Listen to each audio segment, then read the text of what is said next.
Terima kasih pemirsa, Anda masih bersama kami di Liputan Metropolis Malam.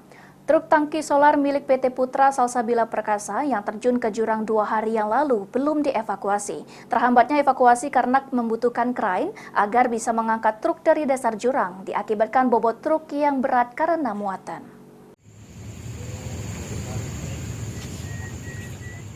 Terjunnya truk tangki bermuatan solar milik PT Putra Salsabila Perkasa di Jalan Lintas Tengah Sumatera, tepatnya di perbatasan Desa Tanjung Raja dan Karangraja, 2 hari kemarin belum dilakukan evakuasi.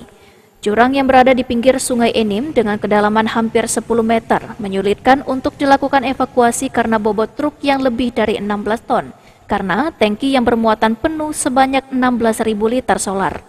Permasalahan ini dijelaskan oleh Kasat Lantas Polres Muara Enim, AKP Suwandi, kalau lokasi kejadian merupakan jalan satu-satunya akses perlintasan kendaraan. Untuk melakukan evakuasi, harus dibutuhkan krain agar truk bisa terangkat dari dasar jurang. Ditambah lagi ukuran krain yang besar dan ditakutkan labilnya tanah mengharuskan krain berposisi di tengah jalan. Jika krain di tengah jalan, akan ada penutupan arus kendaraan yang akan menyebabkan kemacetan. Kondisi ini harus memaksa petugas dan tim evakuasi melakukan buka tutup jalan dan menunggu waktu harus kendaraan sepi agar mempermudah evakuasi.